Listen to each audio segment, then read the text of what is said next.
Bueno, muchas gracias a Ana y a la cátedra por haberme invitado a esta charla. Y realmente es un honor verlo a John. Lo que pasa normalmente cuando uno conoce a alguien a través de los libros de una materialidad así libresca, y después ver a la persona es como un shock ontológico y muy agradable. Y bueno, me encantó lo que dijiste sobre el diálogo del sur, y medio que me dan ganas de irme porque lo que yo voy a decir, no sé. Pero bueno, yo soy antropólogo y cuando Ana me invitó yo dudé porque ¿y qué voy a hacer yo acá en las literaturas del sur? Pero para mí, digamos, la literatura, como dijo Carlos, es algo clave para poder entender y entendernos, crear una realidad y poder transformarla. Y además, como antropólogo, creo que es una obra de la cultura y por lo tanto es también lo que hacemos, lo que investigamos, lo que somos, lo que podemos llegar a ser. El título es Más allá del sur, una crítica antropológica de las cartografías hegemónicas de la cultura. El título tiene como mucha jerga que ya no me gusta, pero la idea de Más allá del sur era solo como una especie de sugerencia, pero no corrernos de estos lugares de la terra incógnita donde vivimos en el hemisferio sur, que toda la literatura sobre el sur habla, y lo que John comentó con su precisión increíble. Bueno, voy a leer un poco porque están los traductores que me dijeron que tendría que leer, porque normalmente yo hablo improvisando y me gusta mirar a la gente y mover las manos, pero ¿se escucha? Sí, está bien. Él dice que yo improvise. Pero bueno, me voy por las ramas y entonces vamos a estar 80 horas. Así que lo primero es, voy a hacer una pequeña introducción de lo que yo considero que es la antropología en relación con la filosofía, la etnografía y la cultura. Después voy a hablar un poquito de esto de qué es Más allá del sur. Y después hablar de algunos casos, si llegamos, 3 casos de experiencias limítrofes en los COM de Argentina, los Tobas, que viven en la región chaqueña, al norte del país, otra experiencia en Níger, en África, y otra en Nueva Zelanda. Así como para hacer un popurrí, una especie de ensalada de frutas geopolítica, pero siempre, como decía John, estas paradojas de que México está en el sur y que Australia, Sudáfrica y seguramente Nueva Zelanda están en el norte. Es muy cómico eso. Cómico, irónico, ¿no? Bueno, entonces, uno de los rasgos que parecen distinguir a la antropología como práctica disciplinar es que tiene el potencial de hacer etnográfico lo filosófico. Y ahí encuentro, no está escrito, pero lo pensé siempre, la literatura también, desde la imaginación individual, que es también colectiva, transforma escenas cotidianas, como las que trabaja John en todos sus libros, de la condición humana, de las luces y las sombras, y que son temas filosóficos, porque básicamente la filosofía es la reflexión humana sobre lo humano, la finitud y todos los valores a esta añadidos, ¿no? Entonces, a través de la etnografía, que es el trabajo de campo, el encuentro empírico in situ con nuestros interlocutores, nos enfrentamos en contextos sociales de las más variadas escalas y localizaciones espaciales, con problemáticas que atraviesan las dimensiones centrales de la vida humana. Es la experiencia de la vida lo que enfrentamos en la etnografía, y la amplia gama de mundos filosóficos posibles nos abre un sinnúmero de lógicas, sentidos, símbolos, dramas, ideas, sueños, miedos, músicas y poesías. Y en este viaje por las texturas culturales de la sociedad somos testigos de modos de estar en el mundo que, anclados en experiencias históricas específicas, nos hablan de la condición humana y de la lucha constante que representa la vida social como hecho colectivo, y la lucha por el sentido, aunque nadie esté ahí para registrarla y honrarla. Y muchas veces estas vidas otras se suceden en espacios geográficos sujetos a clasificaciones ontológicas y a paisajes de alteridad dentro de mapas morales cuasi absolutos. Tenemos el tropo que nos define the West and the Rest, se usa mucho en la antropología, en la del norte, guiados por esa división del mundo que el magnetismo terrestre dio cabida para la cartografía de los 4 puntos cardinales, norte, sur, este y oeste, y por el juego metafórico de su valoración geopolítica. Pero estos lugares son claramente relativos. Puede haber otros, como veremos. Para ello, subamos un poco en la escala de los fenómenos. A ver si puedo subir. Si no, no importa, improviso. Si no, yo les digo cuál era la diapositiva y hacemos un PowerPoint oral. Bueno, ahí subimos la escala. Si se mira el planeta desde el espacio, no hay ni arriba, ni abajo, ni derecha o izquierda. No hay punto de referencia, si no se tiene un punto de apoyo. Y la atracción del campo gravitatorio es casi inexistente, allá arriba, liberándonos de esa experiencia humana de las direcciones cardinales. No hay mapa posible casi. Podemos sugerir que, así como la gravedad podría ser vista como la política de la masa o la política de la materia, que la ejerce sobre cualquier objeto, por otro lado, aquí abajo, en la escala humana, parados en la Tierra, estamos bajo el imperio de la brújula magnética, que muy rápido se metaforiza con el devenir histórico y adquiere otro nivel de naturalidad, una gravedad humana que delinea las direcciones espaciales y las carga de símbolos culturales. Sí, las brújulas terrestres, ya construidas con el punto de apoyo de la gravedad y con el magnetismo, guían nuestro posicionamiento cardinal, pero permiten la emergencia de mapas de cartografías posibles y necesarias de la política, la economía y la cultura. Los mapas del mundo muestran esa cartografía objetiva, entre comillas, de la cardinalidad hegemónica. Esta fue construida a lo largo de la historia de los viajes de la conquista y colonización europea, que dividió el mundo en diversas zonas de dominación por parte de los imperios. Dentro de la imaginación cartográfica europea, lo remoto, lo extraño, lo poblado por seres míticos, poderosos y humanidades bizarras, apareció como el lejano oriente, como el oeste de la mar océano de Colón, como el sur de las islas perdidas, como los límites de la terra incógnita. Los viajes de descubrimiento, conquista y colonización inauguraron regímenes globales de alteridad que, merced a nuevos viajes y la ampliación, entre comillas, del mapa, se fueron replanteando. Oriente, África, el Nuevo Mundo, la India y Oceanía se fueron conociendo y a través de esos procesos sus espacios se fueron integrando en nuevas cartografías de exploración, pero también, y más importante aún, de explotación. Como afirmara de modo pionero el historiador mexicano Leopoldo Sea, y ampliando el alcance geográfico que él le dio a esa idea, a todas estas nuevas tierras contactadas por los europeos les fue conferido un ser, el de estar esperando ser descubiertas. Y a ese ser que Europa les confiere, Sea lo llama invención, su libro La invención de América, por ahí fines de los 50. Así habla con autoridad primera de la invención de América. Este proceso de invención cartográfico-moral definió esos territorios y sus habitantes humanos, así como las especies naturales allí existentes, dentro de esquemas clasificatorios que persisten hasta hoy día.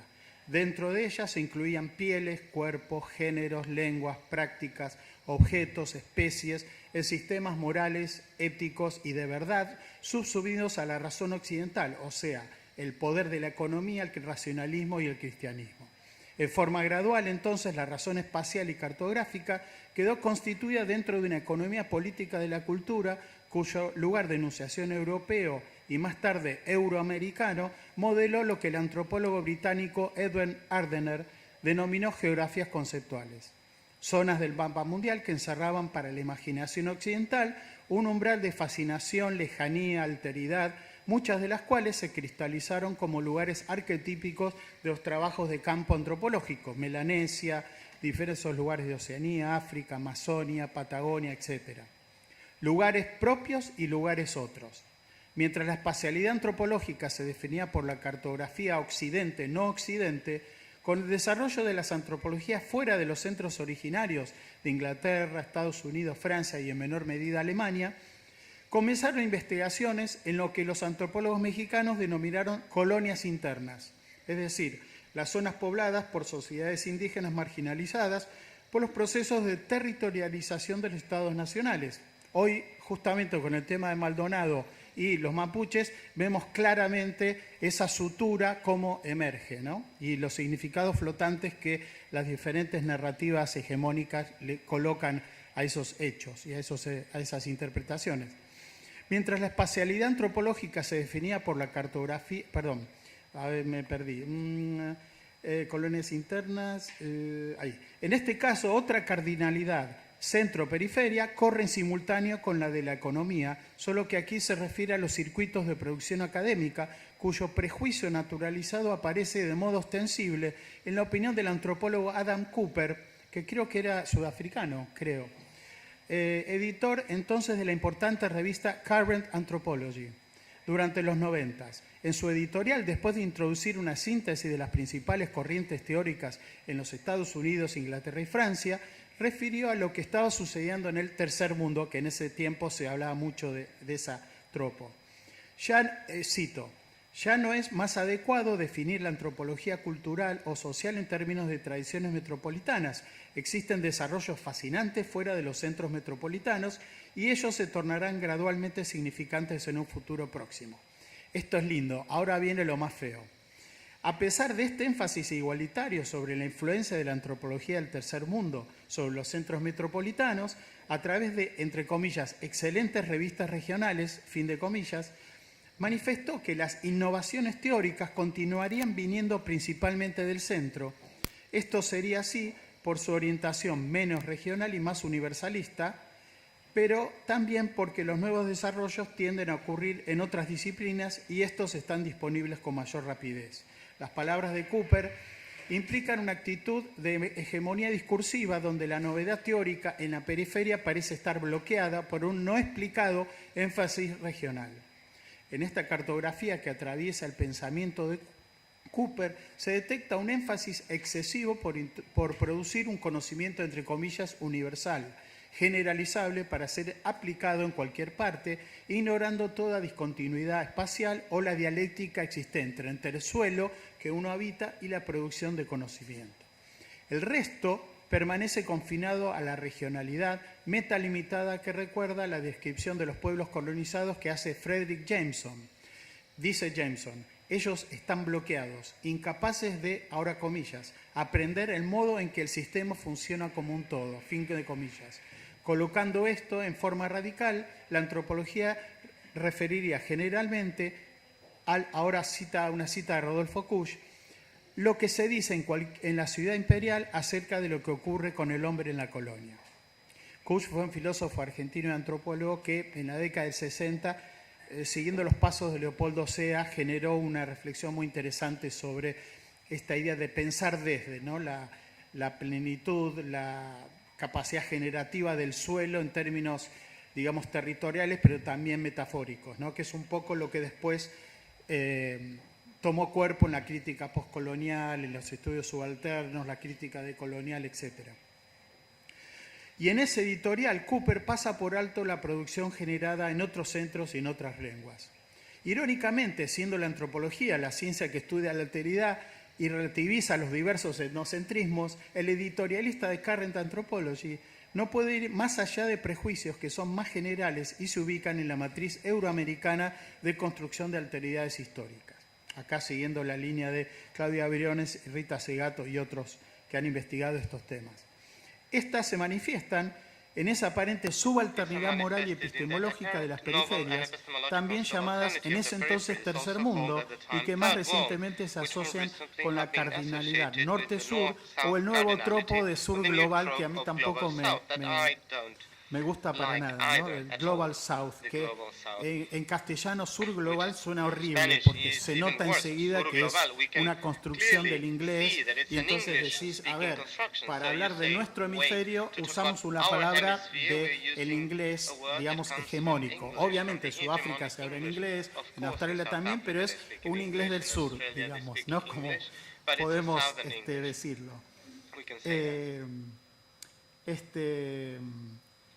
Bueno, en el mundo antropológico surgen las Anthropologies of the Third World, también, o non-Western anthropologies, ¿no? Que es lo que yo escuché en Estados Unidos en la década del 90, que también era un tropo que implicaba una crítica al eurocentrismo y al esquema centro-periferia.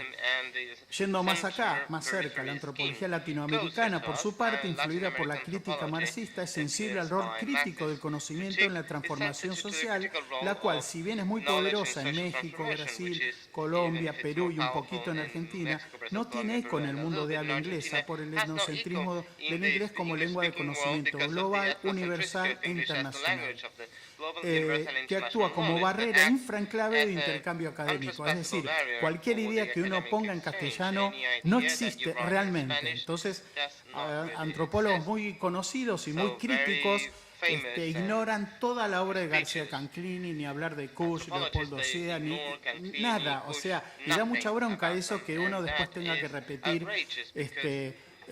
algo así como que la rueda se inventó y la pólvora varias veces, solo que nosotros sabemos que la pólvora se inventó antes en alguna parte, ¿no? Que en otra, aunque en inglés suena más lindo, ¿no?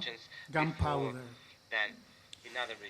Es una ironía, ¿no? Lo que digo.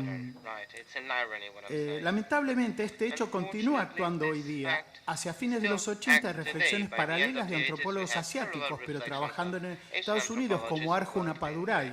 Y de América Latina, Guillermo Bonfil, Darcy Ribeiro, Roberto Cardoso de Oliveira, Edgardo Garbulski, Eduardo Menéndez, Néstor García Canclini, Renato Ortiz. Y la lista es larga. Y solo antropólogos, porque de estudios culturales y literatura esto se hace así como una musculatura increíble. Y de América Latina, con estos autores, sobre las relaciones centro-periferia en la academia. Una década más tarde, lo que se denomina antropologías del sur se concreta como tópico de investigación crítica por antropólogos como Esteban Krotz, digamos, medio alemán, español que vive en México, y en cierta medida Rita Segato, José Jorge Carvalho, Miriam Jimeno, y más recientemente otros colegas como Eduardo Restrepo, Octavio Velo, Gustavo Lins Rivero, entre otros. La lista es muy larga y dejo gente muy importante, pero no se puede poner a todos. El sur, entre comillas, aparece como dimensión espacial y a la vez cartografía de resistencia al poder del norte. En el mundo de habla inglesa, la crítica se asocia a la subalternidad y a la voz de los silenciados por Occidente, aunque al ser la producción en inglés, como los de Spivak y toda la escuela de India, alcanza una dimensión mayor en la Academia Internacional, redescubriéndose, como dije antes, la pórvola y la rueda varias veces, por así decirlo. Una nota aparte la merece el gran intelectual palestino Edward Said, que como una voz en el desierto anuncia las estructuras arquetípicas y de poder puestas en práctica para la construcción de Oriente por parte de Occidente.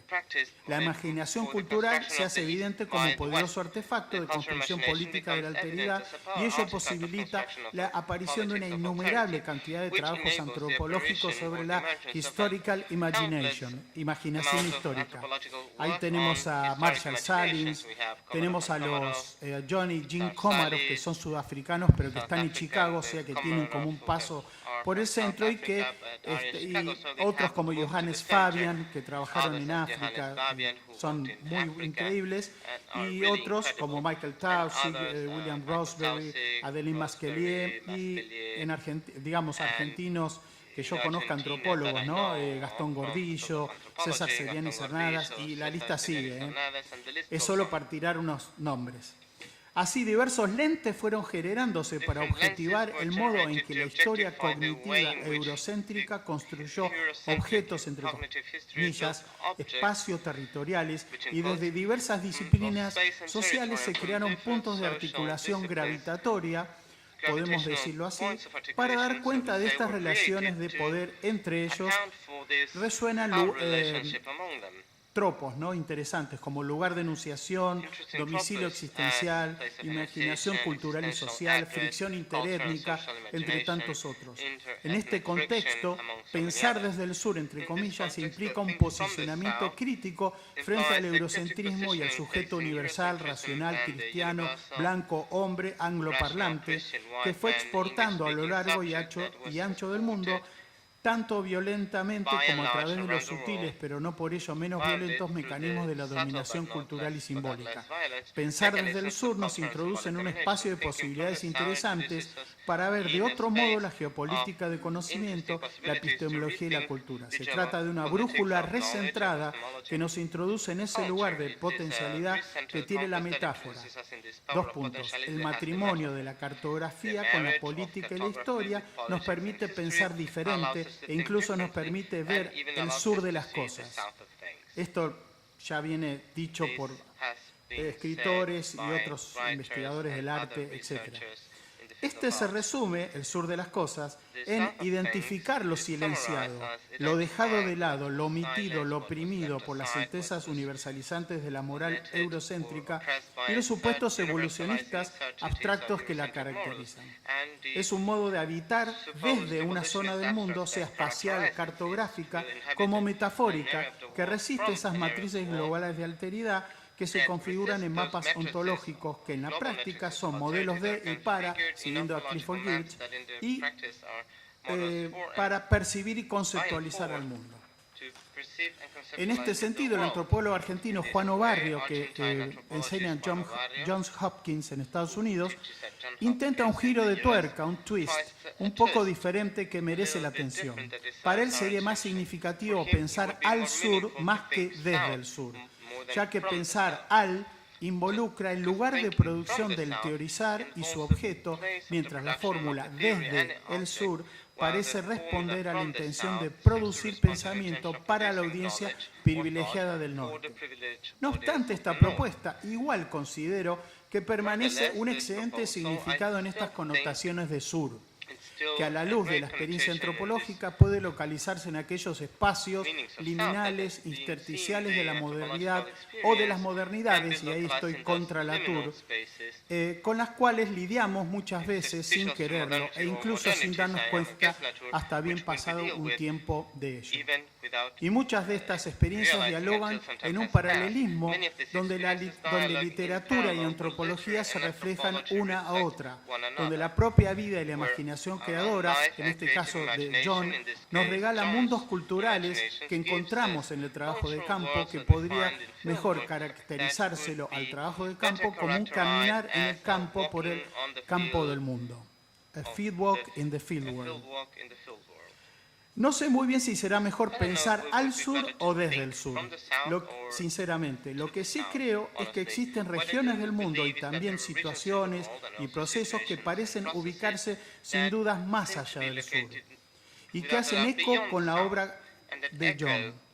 Para ejemplificar este ejercicio de duda cartográfica, pero que se apoya en ese pensamiento crítico meridional, sin dudas, querría introducir unos ejemplos etnográficos para quizás encontrar esas voces que vienen de más allá del sur. Un ejemplo propio, como les dije, de los Com de Formosa, otro de Níger y otro de Nueva Zelanda. Sin dudas, todos parecen provenir de esa provincia limítrofe del sur, o casi más allá de ella, me aventuraría a decir. Todos ellos se relacionan con experiencias de la modernidad, desde lugares que podríamos denominar periféricos, siempre entre comillas, marginales, subdesarrollados, indígenas, pobres, fronterizos. Si pensamos en una espacialidad central de la que carecen, que es un poco lo que dijo Carlos, lo que dijo John hace un ratito. Pero donde la capacidad de agencia de los actores sociales sintetiza modos de ver el mundo que es necesario visibilizar, traer al frente, al escenario de los asuntos importantes, como es un poco el programa de la cátedra. En síntesis, a un mapa que tenga más lugares, direcciones, puntos cardinales que los que conocemos, o bien a otra forma de concebir estas cardinalidades geopolíticas.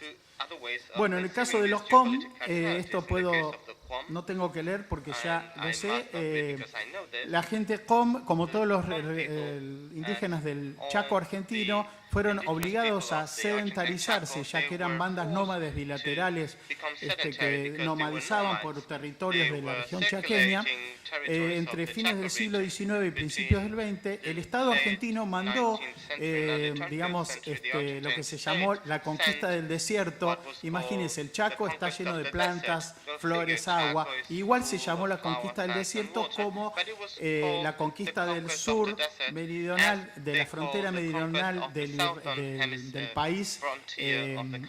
También previamente se llamó conquista del desierto y que eventualmente ahora, en este momento, en 2017, hay como una tercera conquista del desierto que tenemos que resistir.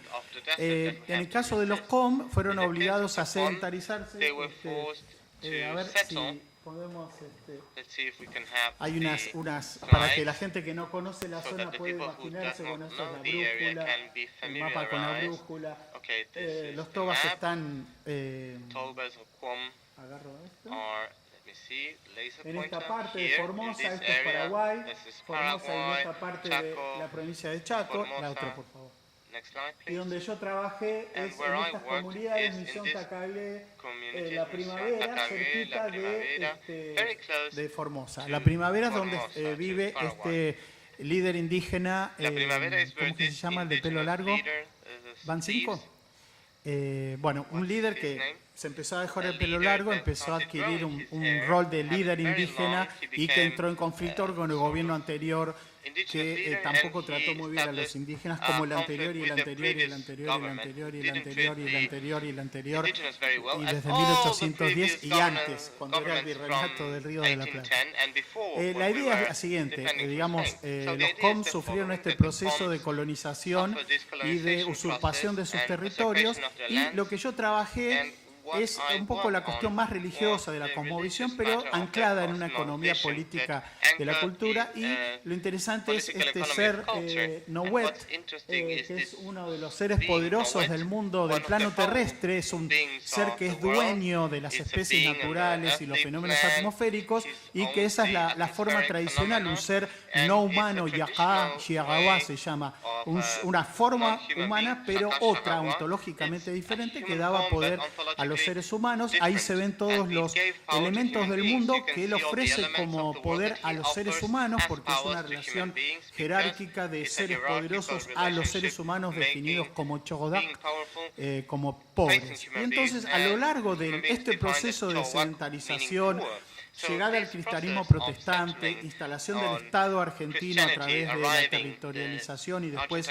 las nuevas provincias, se fue instalando este proceso de la modernidad periférica de la periferia, y vemos que diferentes seres, o sea, este ser va adquiriendo nuevas formas, cómo se presenta a los humanos, y que tiene que ver con la vida que están viviendo estas sociedades, con la vida del colono, del agricultor versus el cazador-recolector, el ganadero, y también la persona que trabaja en los negocios, en la administración pública, etcétera. Y entonces lo que vemos es cómo en la imaginación cultural toda los seres poderosos van adquiriendo nuevas figuraciones, y con la introducción de Dios, ¿no? Nita, Dios, lo llaman arriba de todo, ¿ven?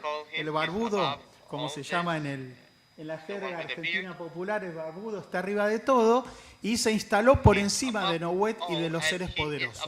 Entonces hay una metaforización del proceso de relación interétnica, de esa modernidad periférica doble, y es interesante ver cómo la gente toba hace sentido de ese proceso de colonización cultural, pero al mismo tiempo tiene un proceso de resistencia al mismo. Este es el mapa cosmológico con los diferentes niveles, pero quería que ustedes vieran al jefe arriba de todo, ¿no?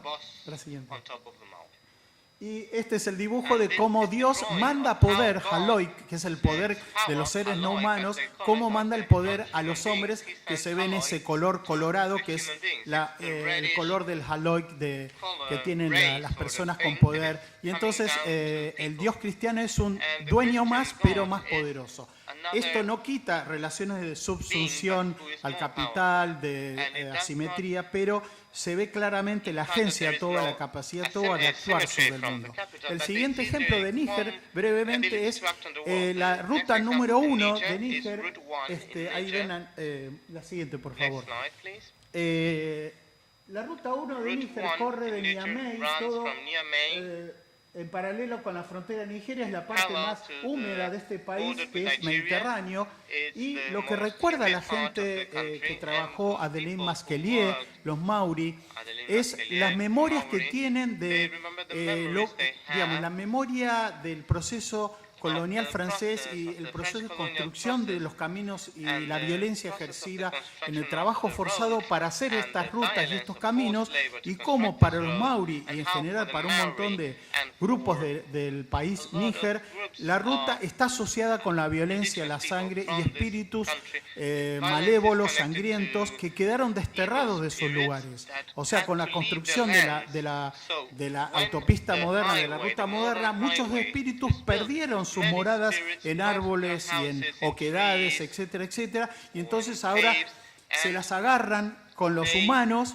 que transitan todas las rutas, y está 500 millones de experiencias de, digamos, presentaciones de diferentes clases de estos espíritus no humanos con forma de camiones, de autos, o de una joven rubia que se aparece a los viajantes y los distrae y empieza el choque. Y Adeline Masquelier, que es discípula de los Cómaros de Chicago, ella es francesa de origen y estudió en Chicago y ahora es profesora en Tulane University, se ve claramente ese hilo de reflexión del sur, de los Cómaros, que son sudafricanos, la experiencia de la colonialidad en África y esa resistencia cultural y a la vez metaforización del proceso histórico vivido por la sociedad de Níger, no sé cómo es nigeriana en castellano, en inglés es nigerian, pero en castellano es lo mismo. El último ejemplo, pasamos a Nueva Zelanda, la tierra del mejor rugby del mundo, hay que decirlo. Sigamos, esto es un paisaje de Níger, esta es una ruta de tierra, esta es la capital, con las calles, y esto es Nueva Zelanda. A partir del ejemplo del antropólogo neozelandés, o sea, dos del sur y una del norte, pero migrante, vemos algo interesantísimo.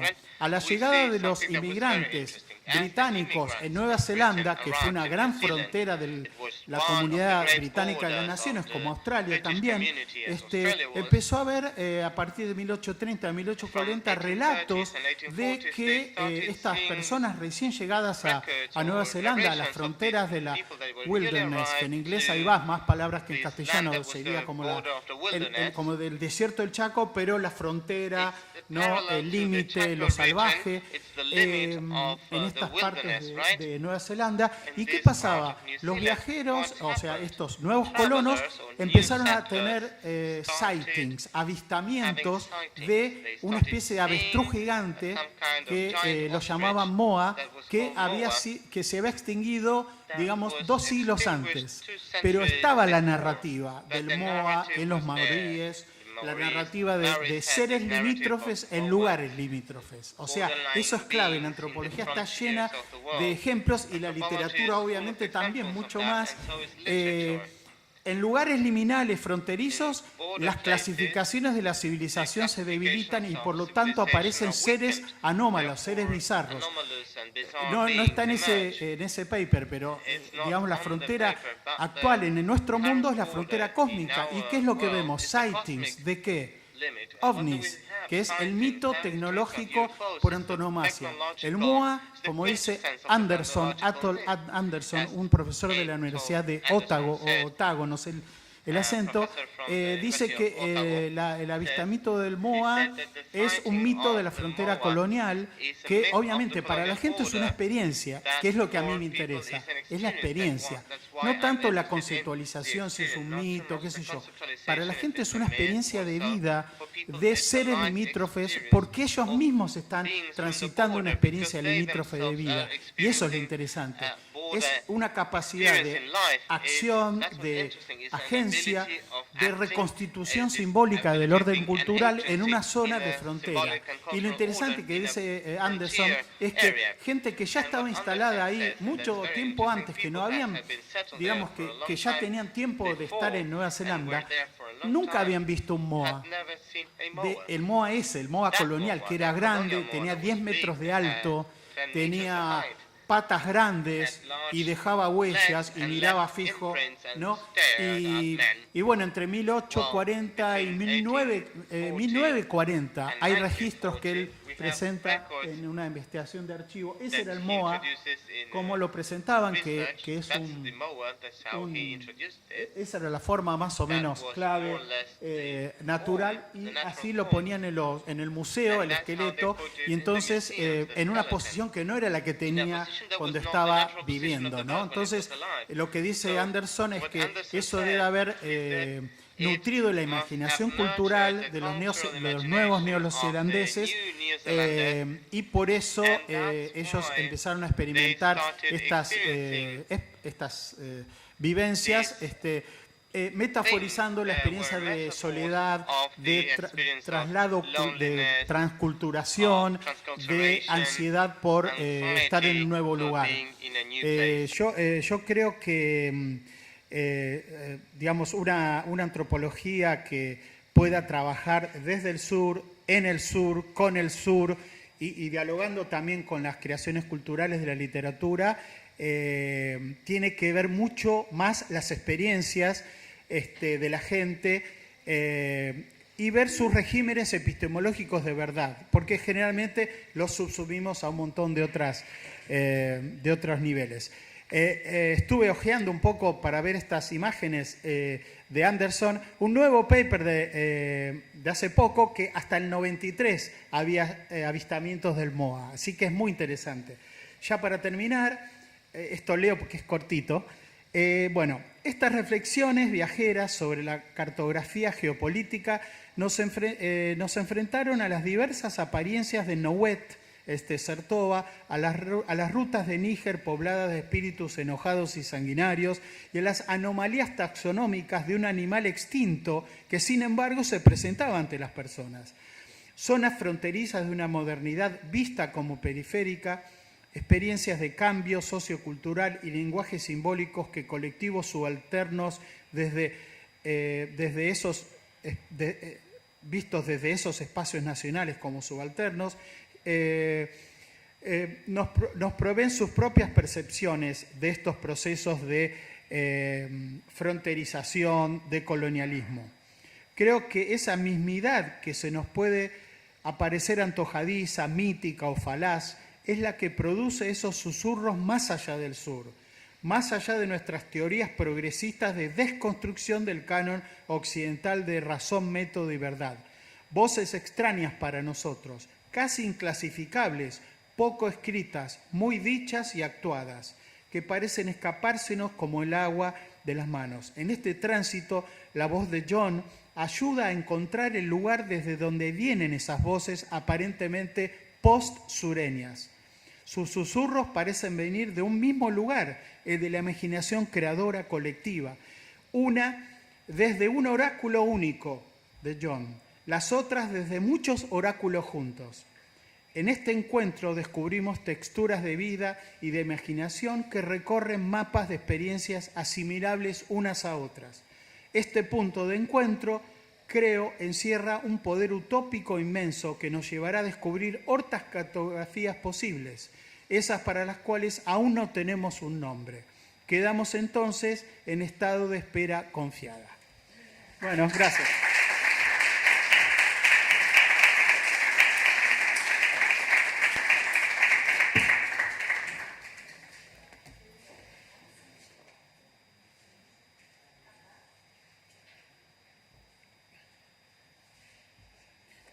¿Listo?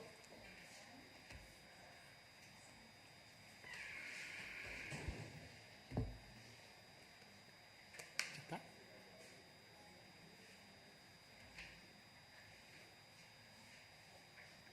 Les cuento, para este silencio extraño. La última foto era la última diapositiva era una foto del planeta Tierra como la sacó la Apolo 17. A ver, la podemos ver porque está dado vuelta. Está dada vuelta y los de la NASA lo corrigieron porque psicológicamente los desorientaba. Dale, mostrá, porque yo cuando miré dije, uy, qué bueno ese mapa. Eso, no, la siguiente. Bueno, no se ve tan bien porque lo bajé de internet y yo soy muy malo, pero se ve el sur para arriba. Claro, para arriba, digo, eso nos da un tanto para nosotros, pero igual, visto del espacio, cualquier lugar es igual, pero la NASA tiene un relato sobre lo que es el cosmos, sobre lo que es la Tierra, sobre lo que es un montón de cosas, influido, mi hipótesis, por el cristianismo protestante, conservador, donde obviamente Dios es above, un Dios, claro, entonces no puede haber otro norte que el norte. No sé si alguien tiene alguna pregunta, estamos un poco sobre la hora, pero... ¿no? Gracias, gracias.